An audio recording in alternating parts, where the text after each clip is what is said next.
Okay, it's brew day, 6:30 AM. I've just put the baby to bed. Should I go to bed? No, I'm just going to put on a brew. This is what I'm doing. Dark lager. Okay, so this is our grain here. This is Pilsner, Munich, Special B, Crystal Malt, Carafa 3. We have a bit of Fleck maize here, 709 grams. We have our 3 hops. I thought they'd all been delivered in the same bag, but no, they've been delivered in little separate bags. So we've got Northern Brewer, we've got Pearl, 1 minute to go, and we've got Middle Through at Flame Out. We have our World Flock tablets and our yeast, our soft lager yeast, and most importantly we have a pot of coffee on the go. I'll also show you my boilers over there. It's just a plastic one. I'm doing it inside. Normally I do it outside, but I think I'll do it inside. It's Baltic outside, as we say. Okay, so we'll come back a bit later, show you more. You just see my boiler. It's a plastic boiler. The problem with plastic boilers is that it's hard to keep the heat when you're mashing and especially when you're trying to get a rolling boil. My solution is to put a jacket on it. I mean, literally a jacket. There it is. Look at that. High vis. Brilliant. Okay, so you can see that the mash is finished. I'm just waiting for the water to heat up. I always have problems with the sparge with brewing a bread. I don't know what other people do, but I normally just put like a kettle of water or something over the top of it. But I think this time I'm going to try and go for the dunk sparge, because it's a real pain in the arse trying to get water into a bag. It's not easy. So we'll see how that goes, okay? Okay, so we're outside now for the boil. I'm just waiting for this to get up to temperature. Usually it's 93 it goes up to, and then it starts our boil. That's our Northern Brewer hops over there. They're going in for 1 hour 15 minutes. Hopefully it'll get up to 93 soon. This is where I have all my problems with the plastic boiler, especially outside. In the summer it's not too bad, but in the winter it's a bit more difficult. Just trying to keep it to 93 degrees. But you know, someday I'll get myself a stainless steel boiler and I'll not have these problems. But yeah, in the meantime, yeah, I'll have to wait. Okay, so when I said it is hard to keep the heat, this is kind of what I mean. Now it is boiling, but it's not really a vigorous boil that I would like. The temperature's sitting at 92.4. So ideally when it gets to 93, that's a vigorous boil. So yeah, it's not great, but you know, it does the job. But I would really like it to be maybe 1 degree higher than this. But the only way to get that is to put the lid on, and you know, we don't put the lid on. Unless it was really bad, I would have to put the lid on and then take it off. But yeah, that's about as good as it's going to get. So we've got the wort chiller on, doing a bit of whirlpool in there and again. I've got a little helper / stalker here with me. The old water is going way over there. There's a bit of a drain behind the shed, but a couple of weeks ago it was full to the top, really full. It's not too bad now. Let's go and have a look actually. I didn't get the really long one. Right, so it's actually going into this field, but it drains into that. So yeah, we had some big floods over here a few weeks ago. That was right up the top end of the field and everything. All those fields behind there were all flooded as well. It was just crazy. So yeah, making beer a couple of weeks ago was a bit, yeah, I had to secretly cool my wort, so to speak. So yeah.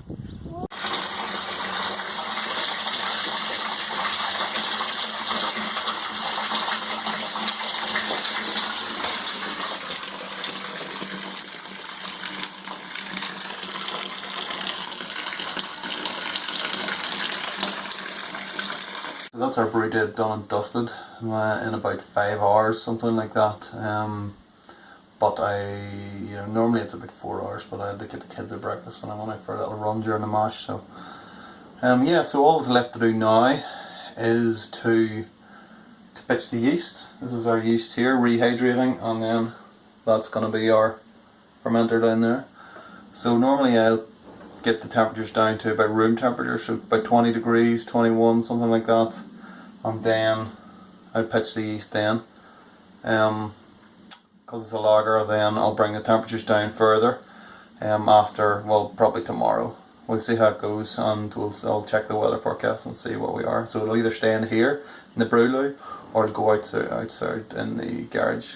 So yeah, that's about it. That's brewed and done and dusted. So yeah, I'd like to have a beer now, but it's, you know, about 11 o'clock in the morning, so you know. Okay, so I'm just going to check the lager that we did yesterday. See how it's going, see if it started to ferment yet. It's just down here.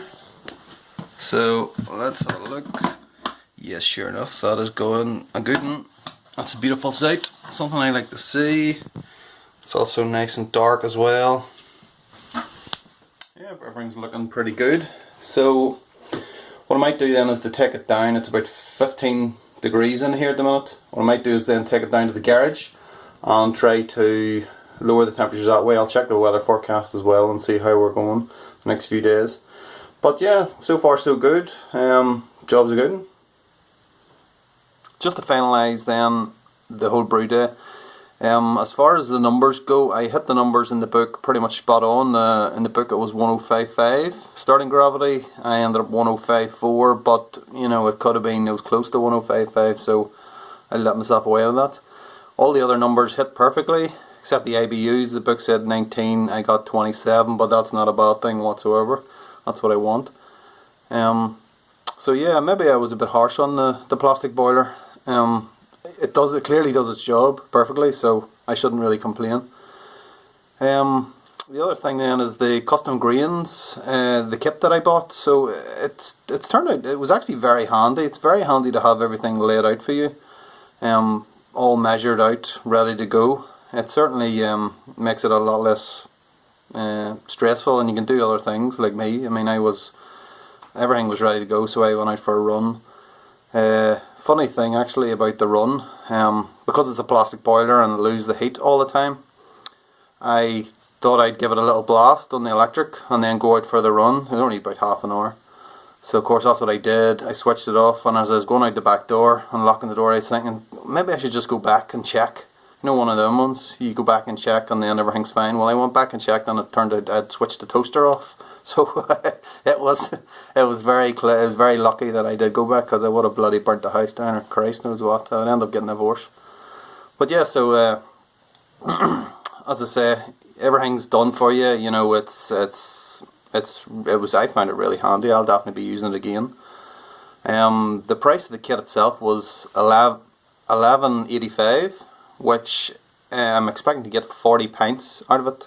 When I say pints, I mean 500 milliliter bottles, so 4,500 ml bottles, which is about 30p a pint, just under 30p a pint. So you can't argue with that, considering what you're going to get. So I'll definitely be using it again. So the last thing then was the whole sparge thing, which I'm not sure of. When I first got the whole kit, you know, the boiler and the bag and everything, the instructions said that you didn't need to actually sparge at all with brewing a bag.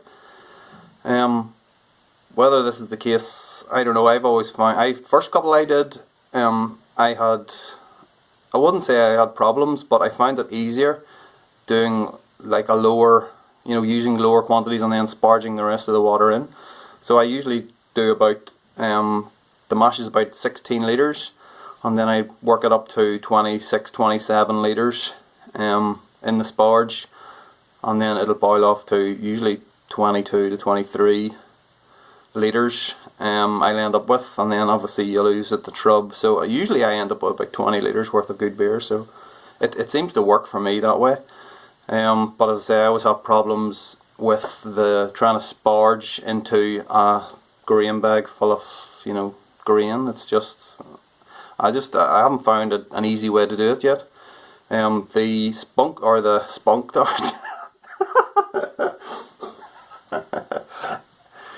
dunk sparge, I found that was actually quite well. It went quite well, so I'm definitely going to try that again, and see how it goes. That could be the way forward for me. Really think so. Yeah, that's it. So happy Homebrew Wednesday to everybody, and I'll see you next week. Okay.